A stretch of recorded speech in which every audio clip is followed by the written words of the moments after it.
మీరందరూ కూడా దేవుని యొక్క వాక్యాలు వినవలసిందిగా ప్రభుపేట మనం చేస్తున్నాం. పేరు చెప్పండి.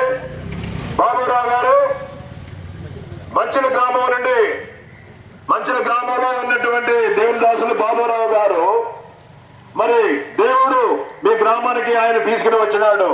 ఈ సమయంలో దేవుని యొక్క వర్తమానమును వినవలసిందిగా ప్రభుపేట మనం చేస్తా ఉంటున్నాం.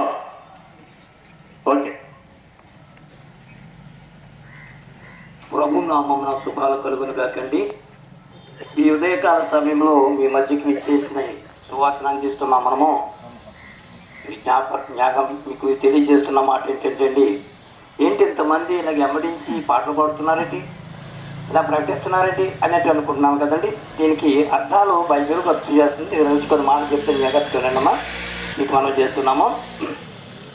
యేసుప్రభువు అంటున్నారు, నేనే మార్గము, నేనే సత్యము, నేనే జీవము, నా ద్వారా తప్ప ఎవడును తండ్రి వద్దకు రాడు అన్నారు. అంటే యేసు అంటే ఎవరు? దేవుడు. అది పేరేంటి చెప్పండి? రక్షకుడు. యేసు అంటే రక్షకుడు. ఎవరిని రక్షించడానికంటే మనందరం రక్షించడానికి. మనం అందరం రక్షించబడడానికి కారణం ఏమిటి అనేటి ప్రశ్న మనం వేసుకోవలసిన వారమేనాండి. మేము ఏం చేస్తామని మాకు రక్షణ లేదు అని అంటారేమోండి.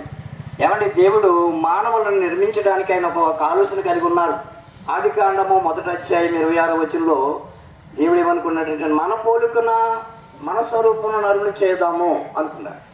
అనుకున్న దేవుడు మరలా నేలను మట్టిని తీసి బొమ్మను చేసి ఊపిరుతారు.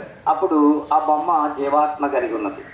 కాబట్టి జీవాత్మ కలిగినటువంటి బొమ్మతో దేవుడు అన్నాడు, బాబు నువ్వు జాగ్రత్తగా నా మాట విను అన్నారు. ఏంటి మాట అంటే, ఈ తోట నీ కొరకు, ఆకాశం నీ కొరకు, సూర్యుడు నీ కొరకు, చంద్రుని కొరకు, నీరు నీ కొరకు, ఈ చెట్లు నీ కొరకు, ఇదిగో ఈ కాయలు, ఈ చెట్లు ఉన్న కాయలు జాగ్రత్తగా ఆలోచించి నేను చెప్పిన కాయలు తిను, వేరే కాయలు తినదు అన్నారు. అప్పుడు అతను ఏం చేశాడంటే, ఎంత మీకు వృత్తాంతం తెలియజేస్తున్నానండి, గుర్తుగా చెప్తాను, అందరూ అర్థం చేసుకోవాలని కోరుతున్నాను.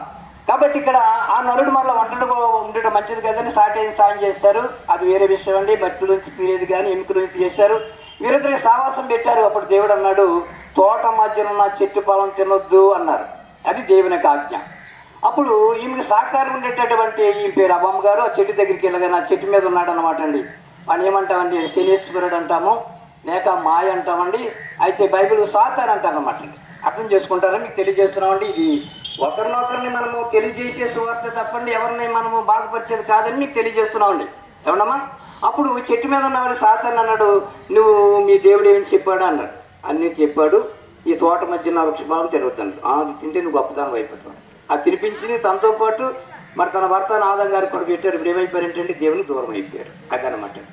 దూరం అయిపోయినటువంటి మానవుడు ఏమైపోయాడంటే దేవునికి దూరం అయిపోయిన మరలా దేవుని దగ్గరికి రావాలని దేవుడు కోరుకున్నాడండి. అందుకే దేవుడు ఏం చేశాడంటే, ఆయన ఆకాశాలు కలిగిన దేవుడు కనుకండి, ఆ దేవుడు ఏం చేశాడంటే మన మధ్యకి ఈ లోకానికి వచ్చారు. ఎలా వచ్చారంటే మానవ రూపం ధరించి స్త్రీ గర్భం ధరించి ఆయన మానవుడికి వచ్చారు. వచ్చిన ఆయన పేరు ఏంటంటే యేసు అనమాట. యేసు క్రీస్తు. యేసు అంటే రక్షకుడు, క్రీస్తు అంటే రక్షకుడు, క్రీస్తు అంటే అభిషేక్తుడు అనమాట. అంతే. కాబట్టి ఈ రక్షకుడు వచ్చిన యేసు ప్రభు వారు ఆ మనుషులకు ఏమని తెలియజేసుకుంటారంటే, నేనే మార్గము, నేనే సత్యము, నేనే జీవము, నా ద్వారా తప్ప ఎవడు తండ్రి వద్దకు రాలేరు. తండ్రి అనగా దేవుడు అండి.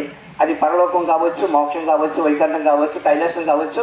బైబిల్ చెప్తుందండి, పరలోకం అని చెప్తుందండి. అయ్యా అర్థం చేసుకోండి. అంతే. కాబట్టి పరలోకం వెళ్ళాలి. అంతేకాదు మోక్షం అనగా వైకుంఠం మనకు అనుకుంటాము, కానీ పరలోకమే దేవుడి నుండి స్థలం కనుకండి. ఆ స్థలానికి తీసుకెళ్ళటానికి ఆ దేవుడి లోకానికి వచ్చారు. ఆయన పేరు యేసు ప్రభు వారు. అంతే కాబట్టి అండి 2వ వచనం అంటారండి, ఏమండి, దేవుడు ఒక్కడే, దేవునికి నరులకు మధ్యవర్తి ఒక్కడే, ఆయన యేసుక్రీస్తు నరుడు. చూసారా, నరుడును తీసుకెళ్తాయి, నరుడే రావాల్సి వచ్చారు. ఆయన పేరే యేసు ప్రభు వారు కనబట్టండి. అంతే కాబట్టి ఈ లోకానికి వచ్చారు.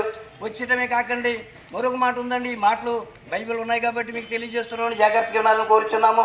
నశించి దాన్ని వెతికి రక్షించడానికి మనిషి కుమారుడు లోకానికి వచ్చాడు. సరే, మనుష్యుడు నశించిపోతున్నాడు, రక్షించాలంటే మనుషులే కావాలి. మనుషులకు ఆకలి అయితే మనుషులే భోజనం పెట్టాలి. మనుషులు శ్రమలో ఉంటే ఇడిపించడం మనుషులే కావాలి, గాయపడితే మనుషులే లేపాలి. ఇదంతా కూడా చరిత్ర చెప్తున్న చరిత్ర. మనం మరి యేసు ప్రభువుని తెలుసుకోవాలంటే తెలియజేస్తారు, తెలుసుకొని అంగీకరించారు.